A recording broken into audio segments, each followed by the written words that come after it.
أنفسنا ومن سيئات أعمالنا من يهده الله فلا مضل له ومن يضلل فلا هادي له أشهد أن لا إله إلا الله وحده لا شريك له وأشهد أن محمدا عبده ورسوله صلى الله على نبينا محمد وعلى آله وأصحابه ومن تبعهم بإحسان إلى يوم الدين وبعد. Alhamdulillah, bapak-bapak, ibu-ibu, saudara sekalian, ikhwah fiddin, rahiman rahimakallah. Alhamdulillah, kita senantiasa memanjatkan puji syukur kehadiran Allah Subhanahu wa taala atas segala nikmat yang telah diberikan kepada kita sekalian, terutama nikmat iman, nikmat Islam, nikmat sunnah, nikmat Allah Subhanahu wa taala menjauhkan kita dari mara bahaya. Dan tidak lupa kita bersyukur kepada Allah Subhanahu wa taala di mana kita telah memasuki bulan Ramadan. Bahkan tidak terasa kita sudah memasuki tanggal 9 Ramadan. Ya. Hari ini tanggal 9 Ramadan di bulan ke-9, ya bulan Ramadan tahun 1944 Hijriah. Dan tidak terasa bahwa kita sudah sepertiga perjalanan kita di bulan Ramadan ini. Mudah-mudahan Allah Subhanahu wa taala memberikan kita kekuatan, memberikan kita hidayah untuk menyelesaikan bulan Ramadan ini dengan amal yang saleh. Sehingga kita bisa keluar di bulan Ramadan ini sesuai dengan apa yang firman Allah Subhanahu wa taala, ya ayyuhalladzina amanu kutiba alaikumus syiyam kama kutiba alal ladzina min qablikum la'allakum tattaqun. Terus kalian ikhwah fiddin rahiman rahimakallah. Pada kesempatan kali ini kita akan membahas tentang sehat dan sunnah di bulan Ramadan. Sehat atau mukmin yang kuat itu lebih dicintai oleh Allah Subhanahu wa taala dibandingkan dengan mukmin yang lemah atau yang sakit-sakitan. Disebutkan oleh Rasulullah sallallahu alaihi wasallam, al-mu'minu qawiyyun khairun. Orang mukmin yang qawi, yang kuat, yang sehat, khairun, itu lebih baik. Wa habbu ilallah, dan lebih dicintai oleh Allah, minal mu'minin dhaif, dibandingkan dengan orang mukmin tapi dia lemah, dibandingkan dengan orang mukmin yang dia sakit-sakitan. Ya, hadis sahih diriwayatkan oleh Imam Muslim. Jadi orang yang mukmin, orang yang sehat, itu lebih dicintai oleh Allah Subhanahu wa taala dibandingkan dengan orang mukmin yang kuat. Kemudian kita lihat apa yang disebut dengan sunnah. Ya. Apa yang diketahui dengan kita, yang kita kenal apa itu dengan sunnah? Kita lihat sunnah itu thariqah, jalan. Ya. Jalan dari segi bahasa thariqah, jalan. Ya, tuntunan, sirat, perjalanan, itu dengan sunnah dari segi bahasa. Tapi yang kita maksud dengan sunnah di sini adalah sunnah yang jalan dan tarekat, tuntunan dari Nabi sallallahu alaihi wasallam. Yang disebutkan seperti yang disebutkan oleh al-hadis, bahwa yang disebut dengan sunnah itu adalah apa-apa yang datang dari Nabi, baik dia dari perkataan, perbuatan, ataupun takrir, persetujuan Nabi SAW terhadap perkataan dan perbuatan tersebut. Ya.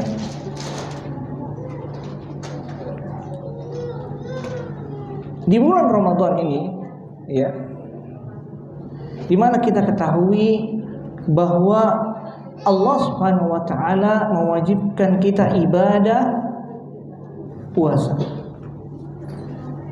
Seperti yang kita sebutkan di dalam surah Al-Baqarah ayat 183, Ya ayyuhalladzina amanu kutiba alaikumussyam kama kutiba alal ladzina min qablikum la'allakum tattaqun. Wahai orang-orang yang beriman, telah diwajibkan kepada kalian untuk berpuasa sebagaimana telah diwajibkan oleh orang-orang sebelum kalian untuk berpuasa agar kalian menjadi orang yang bertakwa. Itu kewajiban. Sehingga para ulama sepakat bahwa puasa Ramadan itu adalah wajib bagi seorang muslim yang mukallaf yang tidak mempunyai uzur. Di samping itu juga puasa Ramadan termasuk di antara rukun Islam. Seperti yang disebutkan dalam hadis Abdullah bin Umar radhiyallahu anhuma, sami'tu Rasulullah sallallahu alaihi wasallam yaqul buniyal islami ala khamsin, bahwa Islam itu dibangun di atas 5 hal. Syahada la ilaha illallah wa anna muhammadar rasulullah wa iqamis salata wa itaz zakata wa hajjil bait wa shaumi ramadan. Hadis sahih diriwayatkan oleh Bukhari dan Muslim.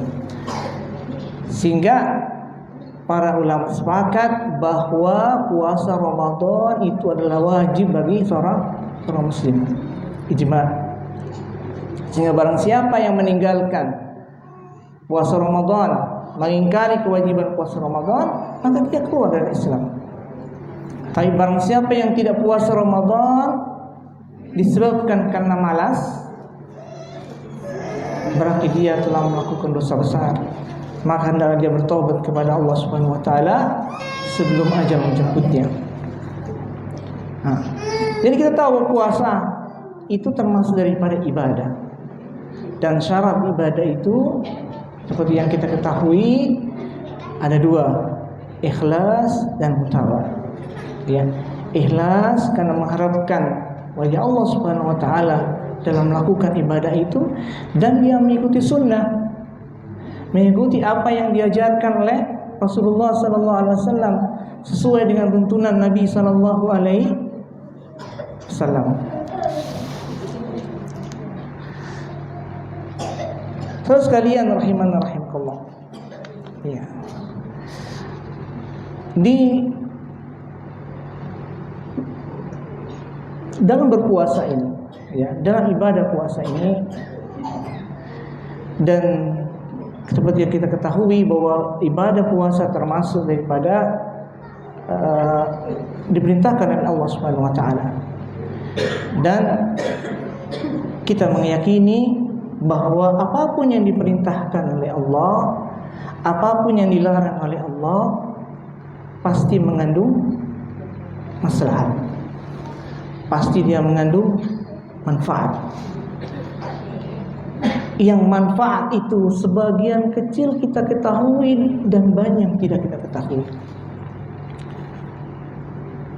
Seperti yang disebutkan oleh Abdurrahman As-Sa'di rahimahullah dalam risalah Qawaid Fiqhiyah, dia mengatakan ad-dinu mabniun 'alal masalih, bahwa agama ini dibangun di atas kemaslahatan. Maslahatan. Jadi apapun yang diperintahkan oleh Allah, apapun yang dilarang oleh Allah dan Rasulnya, pasti mengandung kemaslahatan. Kemaslahatan. Termasuk dalam hal puasa ini. Tetapi terus kalian rahimanallah, harus kita lihat dulu, ya, seperti yang kita lihat bahwa ketika kita, karena puasa termasuk ibadah, maka kita harus ikhlas karena Allah dan harus mengikuti sunnah Nabi Sallallahu Alaihi Wasallam. Jangan sampai ketika kita mengetahui maslahat, kita mengetahui manfaat daripada puasa itu, maka niatnya jadi lain. Ya. Maka niatnya jadi lain. Ketika kita mengetahui bahwa puasa itu mengandung maslahat, misalnya baik untuk kesehatan, ya, kesehatan jantung, pencernaan kita baik, bagus untuk otak kita, dan lain sebagainya. Kemudian kita berpuasa niatnya adalah untuk mendapatkan hal itu. Bisa jadi kita mendapatkan hal itu, tapi kita tidak mendapatkan pahala di sisi Allah Subhanahu wa taala. Tetapi kalau misalnya kita beribadah kepada Allah, ikhlas karena Allah, dan kita tahu ada manfaatnya, maka kita bisa melakukan hal itu. Tetapi ya, mengutamakan keikhlasan kepada Allah itu lebih ditekankan daripada mengambil manfaat. Dengan kata lain, bahwa kita beribadah kepada Allah, kita menjalankan perintah karena Allah, karena kita yakin bahwa ini adalah perintah dari Allah, dan kita yakin bahwa semua yang diperintahkan Allah mengandung maslahat, mengandung manfaat, baik untuk diri kita maupun untuk orang-orang yang ada di sekitar kita. Dalam hal yang berpuasa,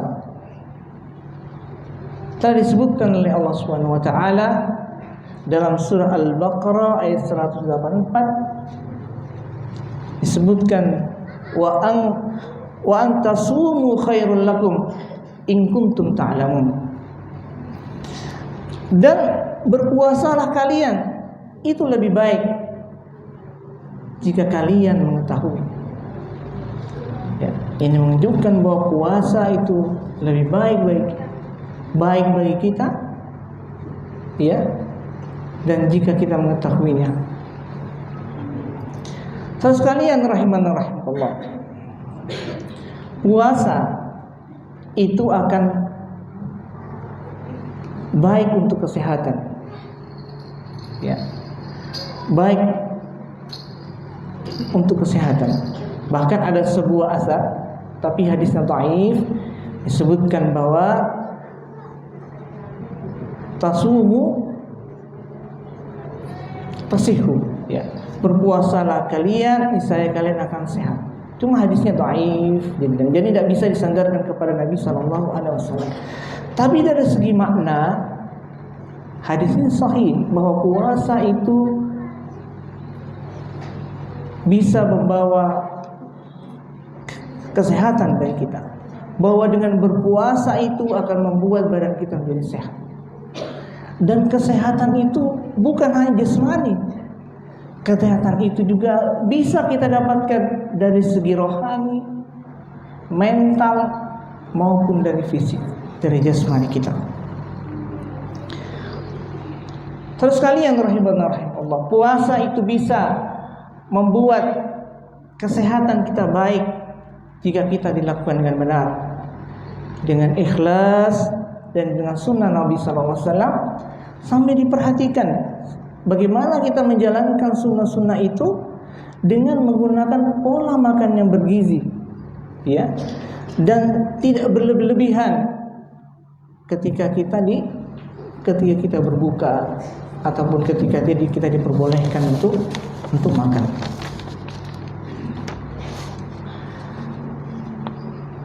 Bapak-bapak, ibu saudara sekalian rahimanallah, manfaat dari puasa seperti yang kita singgung tadi ada dari segi mental maupun dari segi fisik. Dari segi mental, ya, puasa itu akan melatih diri kita untuk mempunyai sifat-sifat yang terpuji, ketenangan, kelembutan, ya, pengendalian anggota tubuh, ya. Kalau dari segi fisik, ya, akan berdampak positif bagi penyembuhan dari berbagai penyakit, ya. Seperti yang kita ketahui, mungkin pernah disebutkan dalam hadis dhaif populer oleh Ustaz Abu Ubaidah dalam bukunya. Dia mengatakan bahwa Syekh Albani rahimahullah, dia pernah berpuasa selama 40 hari. Dia tidak makan kecuali hanya minum saja. Itu dia gunakan untuk menyembuhkan penyakitnya yang sudah 10 tahun dia derita. Dia sudah pergi ke dokter, ke sana ke sini dan dia tidak mendapatkan hasil dari pengobatannya melalui dokter tersebut, maka dia berpuasa selama 40 hari. Dia tidak makan kecuali hanya minum saja.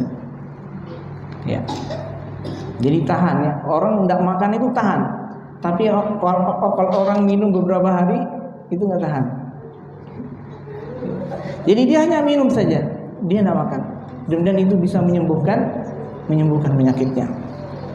Nah, sekalian rahimanarahimullah. Kita lihat sekarang dampak puasa bagi organ daripada tubuh kita.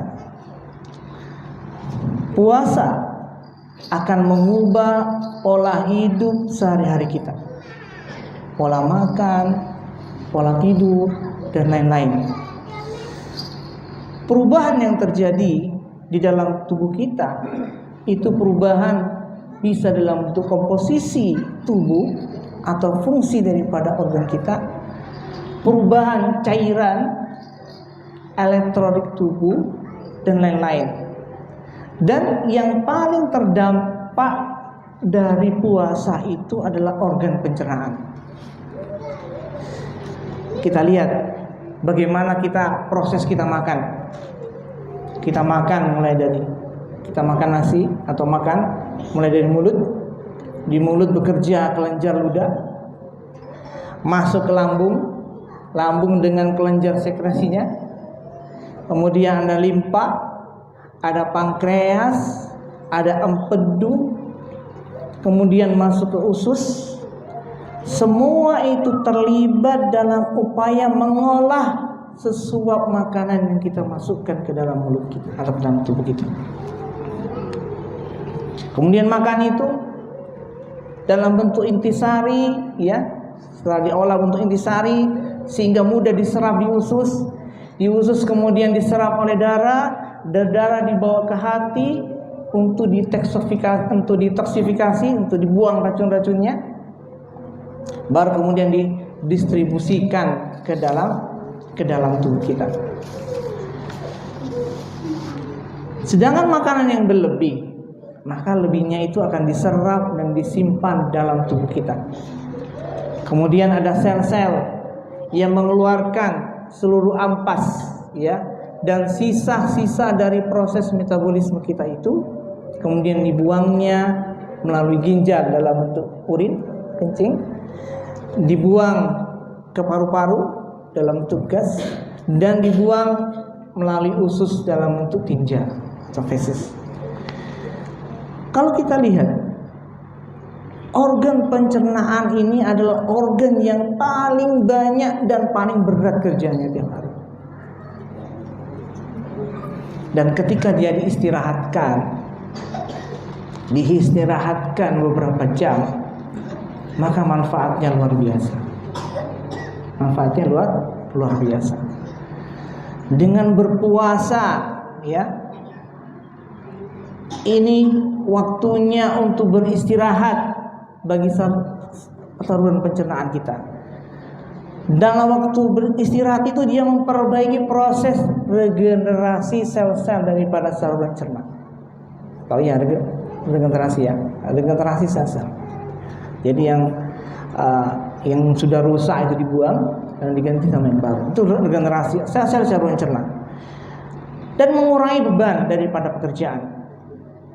Ketika sistem pencernaan kita istirahat karena kita berpuasa, ya, maka energi yang ada itu akan difokuskan, akan diarahkan ke proses perbaikan sel-sel dan sistem jaringan yang ada di dalam tubuh kita.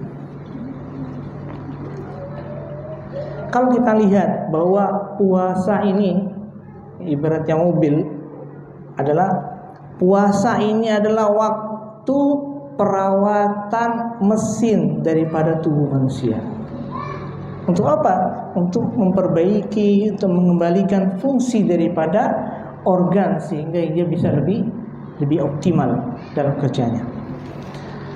Sekalian rahimanallah, puasa Ramadan, ya, itu kita lihat ini sistem pencernaan baru satu, ya, bahwa dari sini terlihat bahwa puasa itu penting untuk organ dari pencernaan kita. Penting untuk penyakit kita.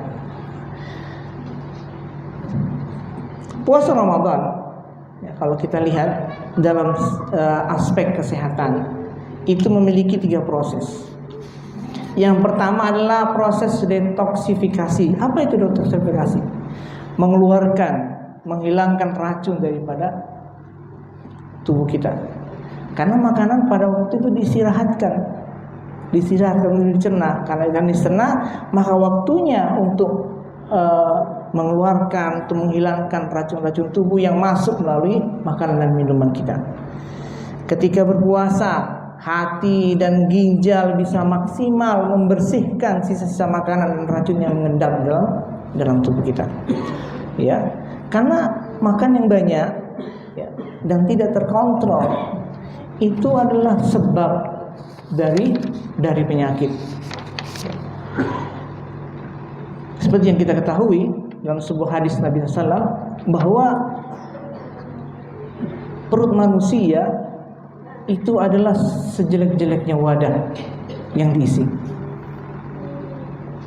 Disebutkan oleh Rasulullah SAW, ma mala'a adamiyyun wiya'an syarrun minal batni, bahwa tidaklah anak Adam itu memenuhi perut, memenuhi wadah yang lebih buruk daripada ia memenuhi perutnya. Ya. Makanya Al-Imam Al-Ghazali rahimahullah dalam Ihya Ulumuddin, beliau mengatakan bahwa penyebab penyakit adalah terlalu banyak makan. Ya, beliau mengatakan makan sedikit bisa menyehatkan badan dan mencegah penyakit. Karena sebab penyakit adalah banyaknya makan.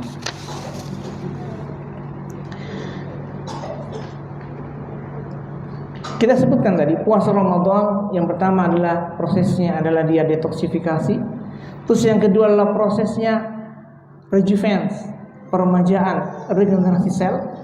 Terus yang ketiga adalah proses stabilitas, ya, pemantapan kondisi setelah melakukan regenerasi sel tersebut, sehingga posisinya akan baik ketika kita keluar daripada bulan Ramadan.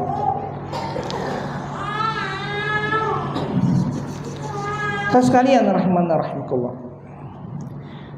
manfaat daripada puasa kita sebutkan tadi. Yang lain adalah ketika kita niat untuk sahur di malam hari, ya, maka ada perintah dari otak dengan niat kita untuk sahur itu untuk mengkondisikan, mengatur badan kita selama kita puasa.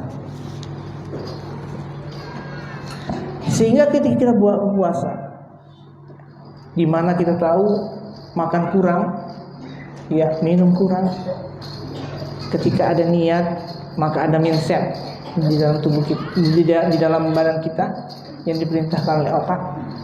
Itulah pentingnya untuk niat ketika orang berpuasa, ya. Kan beda kalau kita lihat orang yang tidak niat puasa dengan orang yang niatnya puasa pada hari itu beda. Ya, kita lihat aja. Kita contohnya misalnya, ketika kita niat untuk berpuasa, walaupun kita makan sahurnya cuma air putih, ya, atau kurma sedikit, itu bisa tahan sampai menjelang maghrib. Tapi orang yang tidak niat untuk berpuasa, walaupun dia sudah makan sebelum subuh, jam 4 atau jam 5, nanti jam 7, jam 8 udah lapar lagi dia. Lapar lagi kan? Nah, tadi orang niatnya berpuasa, walaupun cuma minum air putih aja waktu dia makan sahur. Maka itu kondisi, ada mindset diatur oleh otak kita sehingga mengkondisikan badan kita untuk siap pada saat itu untuk berpuasa. Disebutkan apa manfaat daripada hal ini? Manfaatnya metabolisme tubuh kita yang dikurangi, ya. Karena niat kita berpuasa pada hal itu, maka otak kita akan memerintahkan di mana metabolisme tubuh dikurangi menjadi hemat energi. Karena hemat energi mengurangi emosi. Kenapa? Karena emosi itu adalah butuh energi yang besar. Ya, orang ngamuk, orang emosi tinggi itu energi besar itu. Nah, ketika berpuasa ada di dalam tubuh kita, apalagi kita harus sabar, bisa menahan emosi dan sebagainya, mengurangi energi kita. Nah, itu sudah termatuk, sudah terpatri pada orang yang berpuasa, pada orang-orang yang berpuasa. Kemudian yang kita lihat lagi, metabolisme menurun, menyebabkan dengan penurunan metabolisme yang menurun itu, penurunan orang yang punya hipertensi itu bisa turun, ya. Kadar gula darah bisa turun, ya. Kolesterol bisa turun, sehingga keadaan ini akan baik bagi pembuluh darah dan jantung kita. Kemudian mindset lagi, yang hal itu menyebabkan pengeluaran asam lambung akan dikurangi, ya.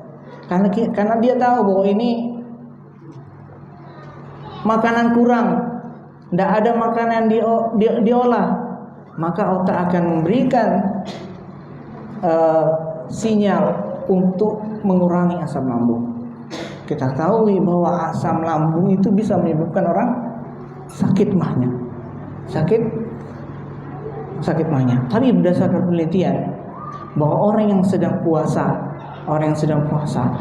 itu kadar asam lambungnya lebih rendah dibandingkan orang yang tidak berpuasa.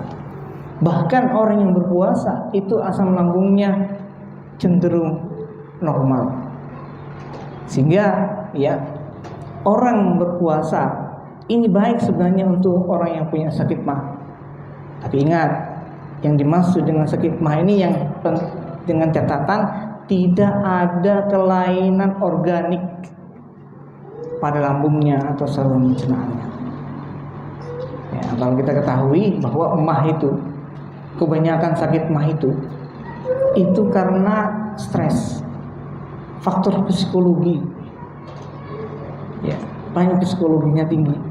Nah, kalau berpuasa disuruh sabar terus kan kurang jadinya. Nah, akibatnya kalau orang punya penyakit mah, selama dia tidak ada kelainan daripada organik, maka dia ahsannya dia rajin-rajin berpuasa. Tinggal diatur pola makannya ketika dia makan sahur maupun ketika dia berbuka. Gitu ya. Kemudian manfaat yang lain. Ada mindset pengaturan fungsi otak. Itu kekebalan tubuh meningkat. Ya. Karena aktifnya beberapa zat yang memacu kekebalan daripada tubuh. Ya. Itu pada berpuasa. Makanya disebutkan bahwa inilah pentingnya orang sahur, ya. Sahur dengan niat sebelumnya, ya. Ya. Dimana jika tidak berniat, tubuh dan otak tidak mengatur tubuh itu. Sehingga ketika orang berpuasa, dan siap menahan lapar serta apa yang dilakukan organ tubuh untuk hal ini. Sekalian rahimahullah, ya.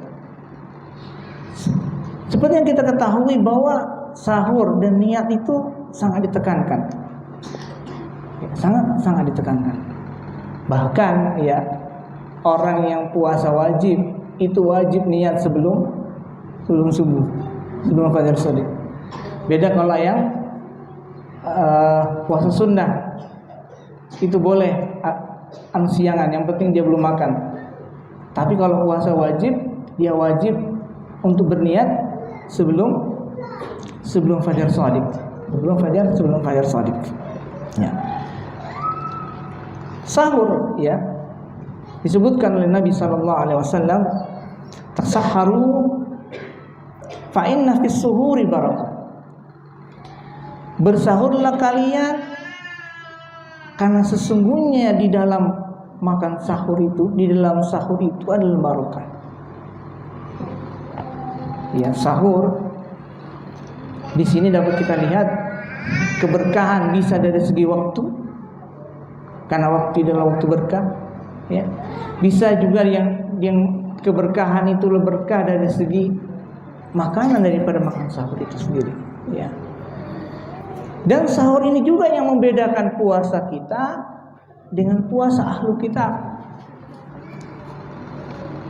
Seperti kita ketahui bahwa kita yang diwajibkan puasa bukan orang Islam aja, tapi oleh umat-umat sebelum kita itu juga diwajibkan untuk berpuasa. Dan yang membedakan puasa kita dengan puasa ahlu kitab, ya, orang Yahudi dan Nasrani adalah makan sahur. Disebutkan dalam hadis Nabi SAW, diriwayatkan Imam Muslim, faslul ma baina siyamina wa siyami ahli kitab aklatus sahur. Perbedaan antara puasa kita dengan puasa ahli kitab adalah makan sahur. Adalah makan sahur. Puasa, manfaat dari puasa yang lain. Dengan berpuasa kita menjaga kestabilan emosi serta kebahagiaan. Perut kosong akan membuat kita lebih tenang dan tidak terburu-buru. Kemudian manfaat lagi dengan puasa itu lebih menyehatkan jantung, ya, karena dia akan meringankan kerja daripada jantung. Karena tidak ada proses pencernaan yang ada, maka jantungnya nggak terlalu ngoyoh, nggak terlalu ngoyoh. Kemudian puasa juga bisa menjaga berat badan, ya, dan kelebihan daripada kalori. Kemudian manfaat lain, bahwa berpuasa itu bisa meningkatkan kesehatan seksual. Seperti kita ketahui bahwa hasil dari penelitian bahwa kualitas sperma itu bagus pada saat orang berpuasa sebelumnya. Jadi kalau bulan Ramadan, ya, kalau bulan Ramadan itu kita berpuasa pada siang harinya, kalau malam harinya itu kualitas daripada sperma kita itu lebih bagus dibandingkan di luar daripada bulan Ramadan.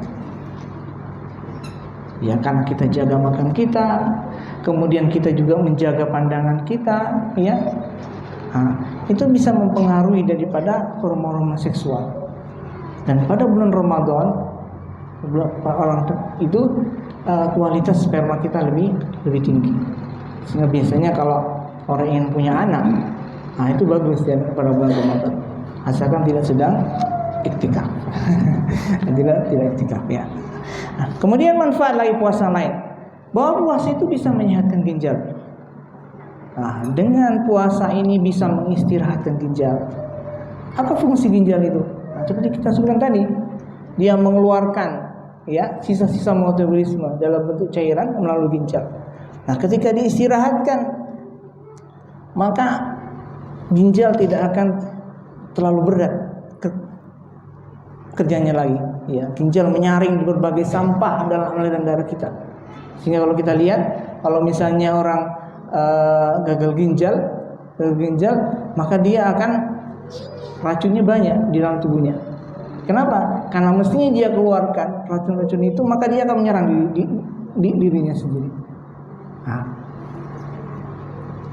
ketika ginjalnya bagus, maka racun-racun itu dikeluarkan dalam tubuh kita dalam bentuk urin, dalam bentuk buang air kecil.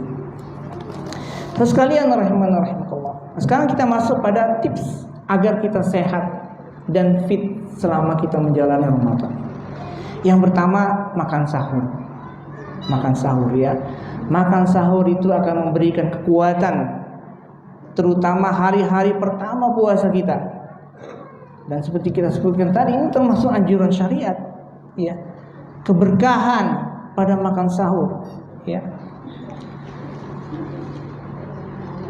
Terus apa yang kita makan pada makan sahur yang dianjurkan? Maka dianjurkan bahwa ketika kita makan sahur itu makan makanan dengan yang mengandung protein tinggi dan mengandung serat tinggi. Hindari makanan yang terlalu manis. Loh, kenapa kalau hindari makanan yang terlalu manis? Karena terlalu manis itu, ya, akan membuat kita menjadi lemes. Akan mudah kita menjadi lemes. Loh, gimana caranya? Iya, karena ketika orang makan yang terlalu manis pada sahur, maka hormon namanya hormon insulin. Yang hormon insulin itu untuk mengikat glukosa, untuk menjadi glikogen, menjadi energi, itu akan banyak. Jadi kalau gula kita terlalu manis, ya, gula darah naik, dia akan mengeluarkan insulin banyak, sehingga banyaknya insulin yang dikeluarkan menyebabkan gula darah itu akan banyak terserap. Karena banyak terserap, maka gula dalam darah kita menjadi turun. Karena gula darah turun, maka otak kita akan memerintahkan kita rasa lapar. Ya, makanya orang yang makannya terlalu manis ketika sahur, dia akan mudah lapar. Akan mudah lapar. Maka dianjurkan makanan berprotein tinggi dan rendah serat. Kenapa protein tinggi dan rendah serat? Karena kalau makanannya protein tinggi dan rendah serat, ya, kalau serat jelas agar dia lama dicerna dalam tubuh kita. Lama dalam tubuh kita menyebabkan kita tidak mudah lapar. Tidak mudah lapar. Kalau protein tinggi apa? Ya, kalau protein tinggi untuk tenaga kita.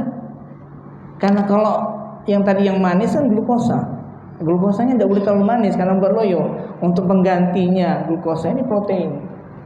Jadi nanti ketika glukosanya udah kurang, maka akan diambil tenaganya dari protein.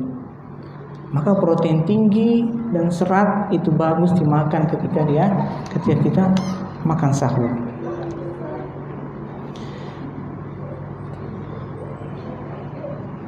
Ya. Dan tidak pula juga minum air harus banyak. Dalam 60% tubuh kita itu terdiri dari air. Dan ketika kita kurang minum air, maka akan mengganggu fungsi-fungsi daripada organ tubuh kita. Loh, gimana caranya kita bisa memenuhinya? Kan kita berpuasa. Dalam tubuh kita, itu paling tidak dalam sehari itu kita butuh sekitar 2 liter selama 24 jam. Untuk memenuhinya diatur. Ya, 2 liter itu kira-kira berapa gelas? Sekitar 8 sampai 10. Bisa diatur kan? Ketika buka, ketika mau tarawih, sebelum tidur, pada sahur dan sebagainya. Itu sekitar 8 sampai 10 gelas. Gunanya untuk memenuhi kebutuhan air pada tubuh kita. Dan makanan sahur, ya, yang terbaik bagi seorang mukmin itu adalah tamar, kurma. Kurma itu adalah makanan yang terbaik bagi seorang mukmin. Disebutkan dalam hadis Nabi sallam, "Ni'mas sahuri mu'min at-tamru." Bahwa sebaik-baik makan sahur bagi orang mukmin itu adalah kurma kering. Ya, seperti kita ketahui, kurma itu mengandung serat tinggi. Ada glukosanya tapi tidak terlalu. Sehingga dengan serat yang tinggi itu bisa tahan di dalam pencernaan kita, sehingga kita tidak mudah kita untuk cepat lapar. Tidak mudah kita cepat lapar, tahan, ya. Ya mungkin berapa ya tergantung. Kalau saya sih biasanya minum 4, 5, 6 itu sudah minum air putih, itu tahan sampai berbuka nanti. Jadi kalau bisa dan mampu, ya, karena kan ini kan orang Indonesia ini, dan biasa makannya nasi dia. Kalau misalnya bisa, ahsan, makan kurma, lebih tahan insya Allah. Kemudian tip yang kedua adalah mengakhirkan sahur. Mengakhirkan sahur, ya. Kenapa? Karena tenaga energi itu lebih tahan lama.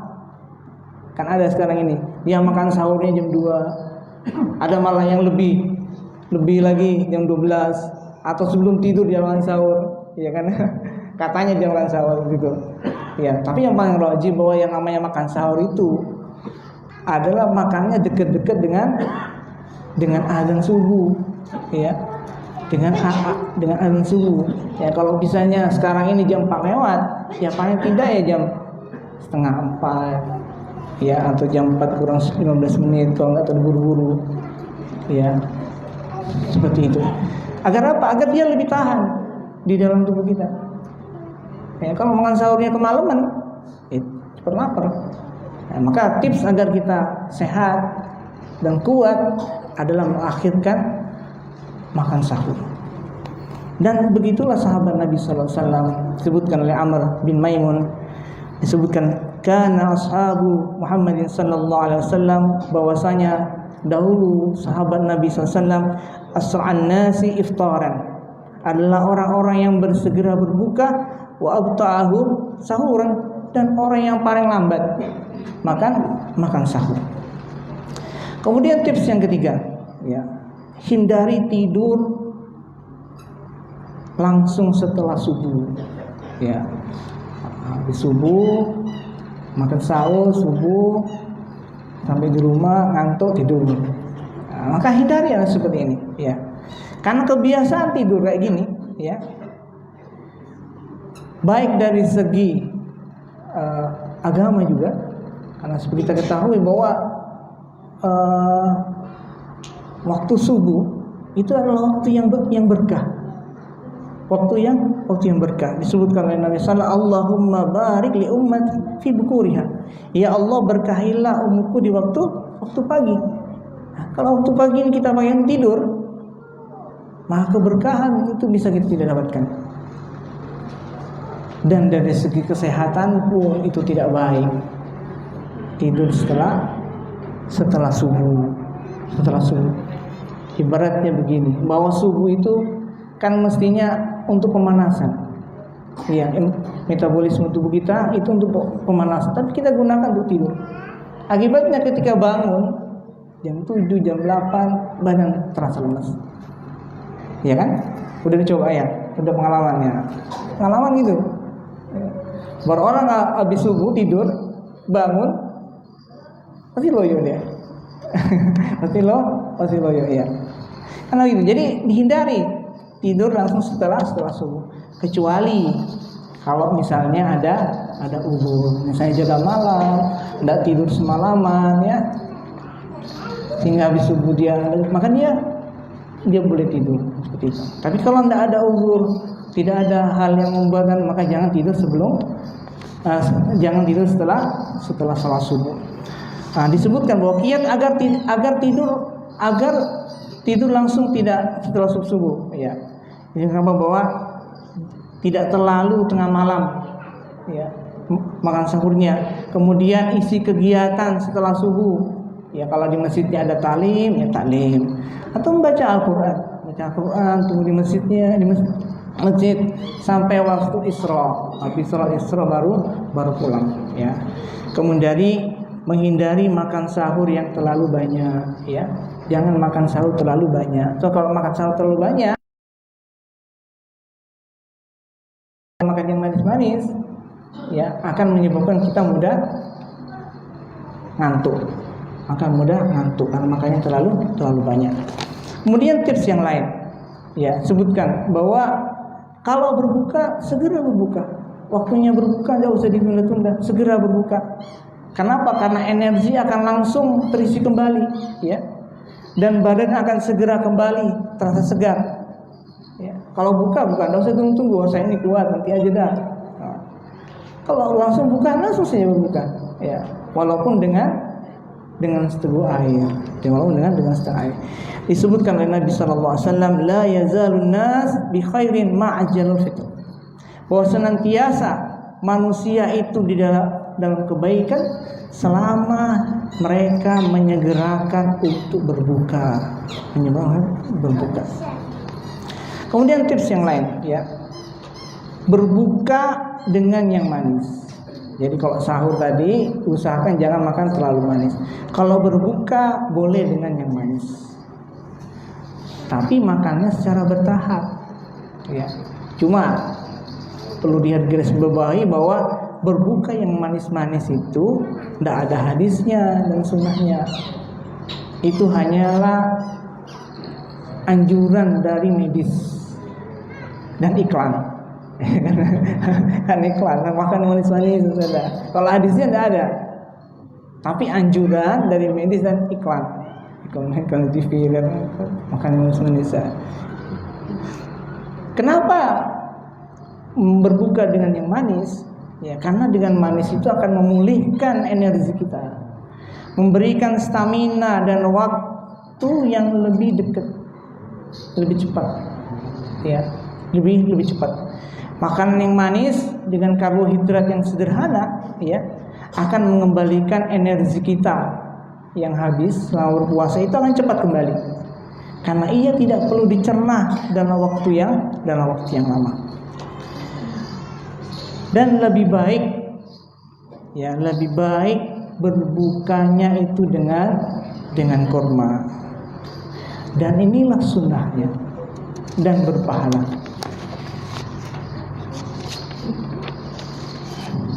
Disebutkan dalam hadis Nabi sallallahu alaihi wasallam dari Anas bin Malik radhiyallahu anhu, kana Rasulullah sallam, bahwa Rasulullah sallam yuftiru ala rutabatin qabla an yusalli. Bahwa Rasulullah SAW dia itu berbuka dengan rutop kurma yang masih muda, ya, masih muda namanya, qabla yusalli, sebelum dia melakukan salat. Fa in lam takun rutabatun fa ala tamarat, dan jika dia tidak mendapatkan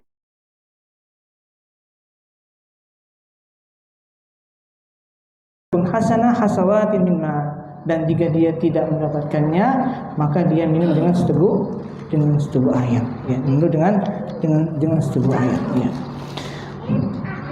Kenapa harus kurma adalah makanan yang bagus, ya? Karena kurma dari penelitiannya, dari dia adalah fruktosa, glukosa yang tinggi, ya, kandungan airnya sampai 70%, dan dia monoglukosa sehingga dia tidak perlu dicerna, langsung dimakan, langsung ada efeknya. Makanya kurma adalah makanan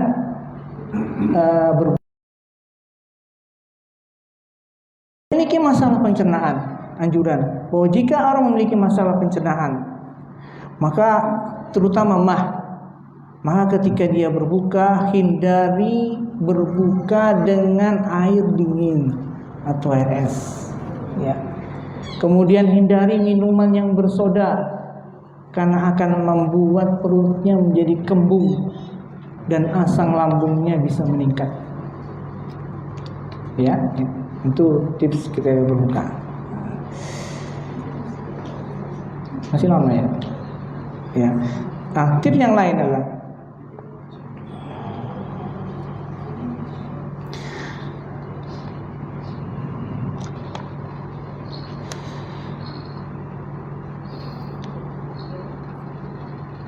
tidak balas dendam ketika orang berbuka, ya. Artinya bahwa ketika kita makan berbuka, waktunya kita berbuka, tidaklah kita makan secara bertahap, ya. Hindari langsung makan yang besar dan banyak-banyak, ya. Makan itu secara perlahan-lahan, ya, dan beri jarak sekitar setengah jam sampai 1 jam, ya. Kenapa harus seperti itu?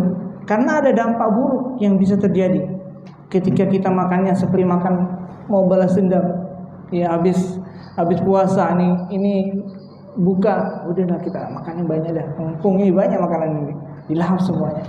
Maka ada dampak buruknya. Apa dampak buruknya? Yang pertama, badan menjadi lemes, malas, ngantuk, ya. Apalagi nanti mau sholat tarawih, makan yang terlalu banyak ketika dia berbuka akan membuat badan menjadi lemas, tidak semangat dalam ibadah. Terus dampak bagi pencernaan kita, ada gangguan pada pencernaan kita, ada mual, ada muntah, bahkan diare, ya, karena kaget, pencernaan kita itu kaget, ya. Saya sering mendapatkan ada orang, ya, jadi bulan Ramadan ini, dalam seminggu ini, ada datang ke klinik, itu rata-rata sakit perut, puasa.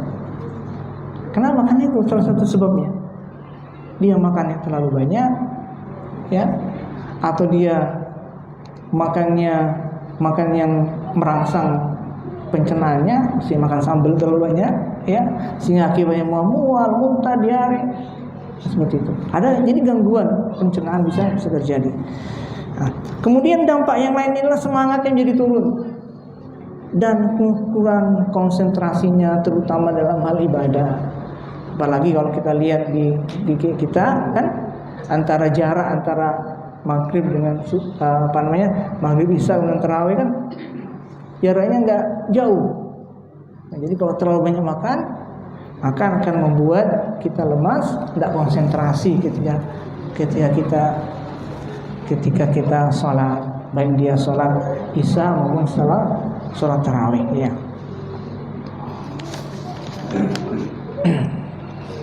Kemudian tips yang lain adalah jangan bermalas-malasan.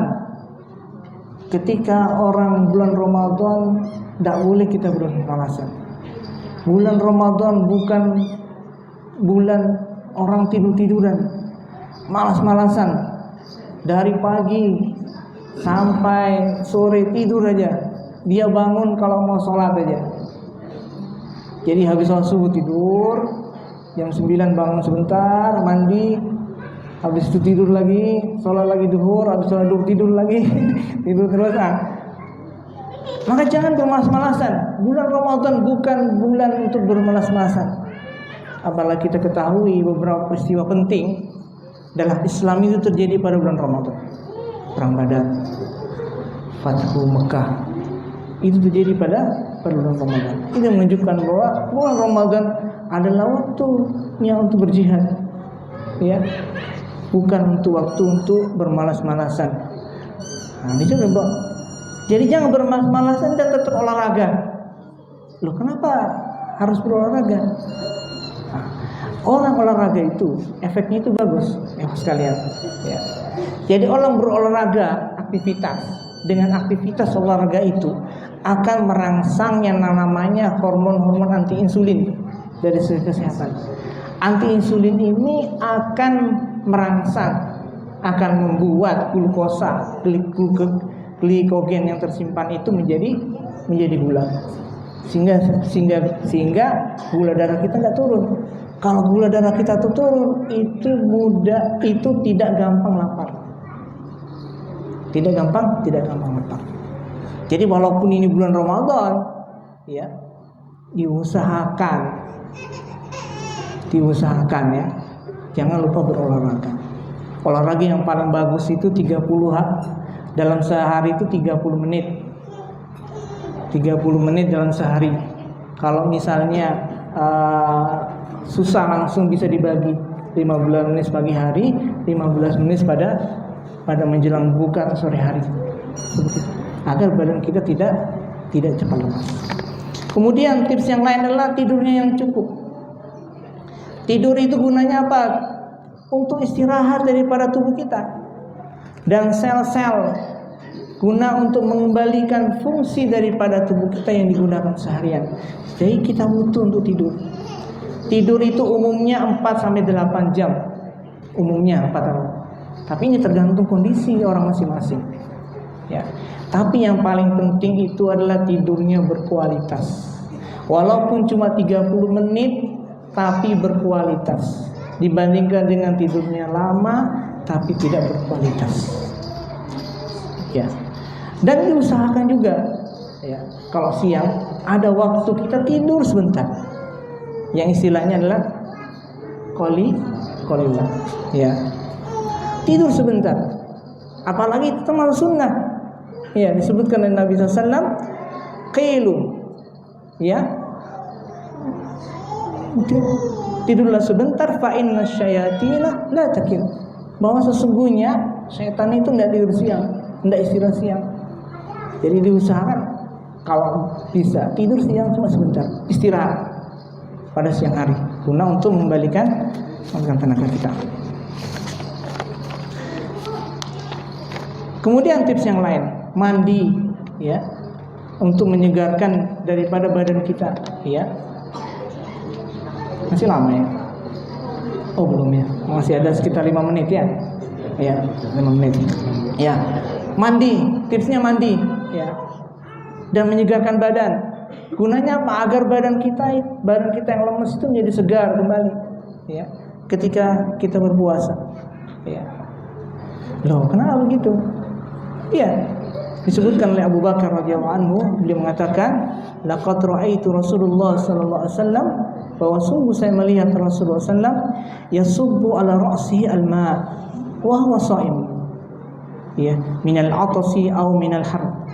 Bahwa sungguh saya melihat Rasulullah sallam, dia itu menyiramkan air ke kepalanya, sedangkan Rasulullah itu sedang dalam keadaan berpuasa, baik dia dalam keadaan haus maupun dalam cuaca yang panas. Makanya disebutkan oleh Abu Thayyib, hadis ini merupakan dalil bolehnya orang yang berpuasa untuk menyegarkan badan dari cuaca yang terik dengan mengguyurkan air pada sebagian atau seluruh badannya. Inilah pendapat mayoritas ulama, dan mereka tidak membedakan antara mandi wajib, sunnah atau mubah. Tetapi jangan menyelam sambil minum air. Karena haus minum air batal nanti puasanya. Seperti itu. Jadi kalau kepanasan itu boleh dia menyiramkan air. Kemudian yang lain, tips yang terakhir adalah kita mengendalikan emosi dan nafsu kita. Karena puasa itu harus menahan emosi dan nafsu. Seperti kita sekali bahwa secara psikologis, ya, psikis itu memiliki pengaruh terhadap fisik. Psikis itu berpengaruh terhadap fisik. Ya. Banyak hal-hal penyakit terjadi disebabkan karena psikis. Karena psikis masa mental. Makanya ada namanya penyakit itu namanya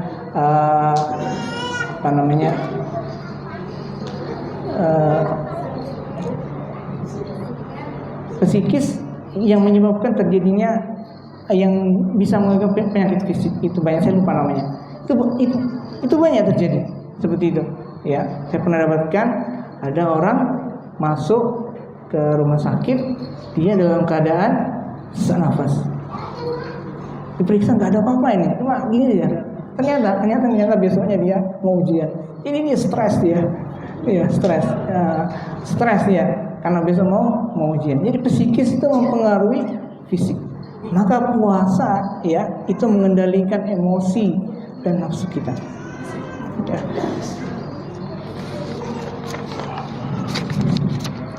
Nah, selama berpuasa kita harus menjaga emosi dan amarah kita. Ya, sebutkan oleh dan hadis Nabi SAW dari sahabat Abu Hurairah radhiyallahu anhu, as-siyamu junnah. Puasa itu adalah junnah, benteng. Ya, wa idza kana yaum shaum ahadikum, dan jika seseorang puasa pada suatu hari, salah satu kalian, fala yarfus, maka jangan berkata kotor, wala yaskhaf, dan jangan buat ribut, teriak-teriak. Ya, fa in sabbahu ahadun, dan jika ada orang yang mencacinya, ya, jika ada orang mencaci, au qatalahu, atau mengajak kita untuk bertengkar, falyaqul inni imru'un sha'im. Nah, katakanlah sesungguhnya aku sedang berpuasa. Itulah sekalian rahmatullah tentang gimana kita agar selama bulan Ramadan ini kita bisa sehat, tetapi tetap di atas sunnah Nabi SAW. Ya, mudah-mudahan bermanfaat bagi kita sekalian. Dan jangan lupa kita banyak berdoa di akhir daripada hari ini. Seperti yang kita ketahui bahwa salah satu doa yang mustajab itu adalah doanya orang yang berpuasa hingga dia berbuka. Saya kira begitu. Sallallahu ala nabiyyina Muhammad wa ala alihi wa sahbihi ajma'in, wa akhiru da'wana alhamdulillahi rabbil alamin. Assalamualaikum warahmatullahi wabarakatuh.